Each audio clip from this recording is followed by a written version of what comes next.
I'm Meryl Broughton.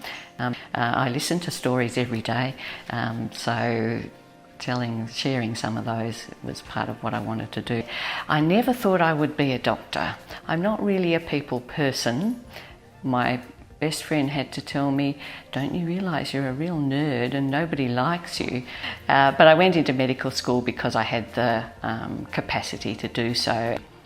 But then most people, of course, have to specialise in one field or another. So eventually I went into pathology. There's various different branches of pathology, but anatomical pathology is the part that deals with tissues from operations. So if you have your gallbladder out, somebody sends your gallbladder off to a nerd in the laboratory who looks down the microscope and describes all the findings that are there.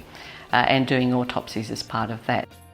We decided to move to the west, and so I was a country doctor before, but a real country doctor here in the southwest.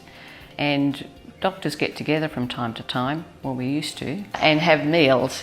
And over one of these meals, hello, where have you come from? What did you do before you came here? And I said, I used to do autopsies. He said, excellent, we are looking for somebody to do autopsies. And so that's how I came to be doing autopsies for the coroner, was that the previous fellows who had been doing it had more grey hair than I did. What have you got for me, doctor?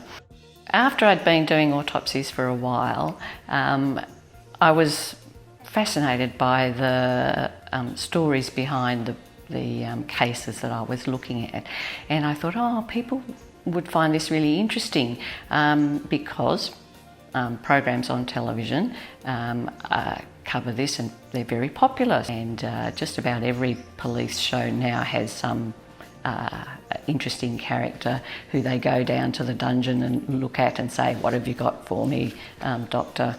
Rather than write a scientific paper about I did this many autopsies and we had this many heart attacks and this many strokes, I thought I'd write something for a normal person to read.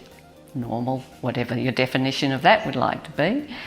Just like there are armchair travellers going to exotic places where you can't actually go, I thought, well, few people can actually go into an autopsy room, see through the human body and discover all those sorts of things. So it could be a sort of virtual tour, a way to see what goes on.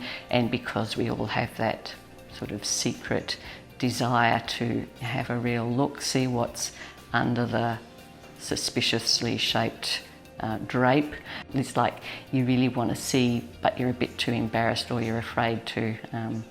So that's what the book's about, autopsies and my experience in doing them. These were interesting cases. They were real people. Things happen to them that can help us with actually living a better life.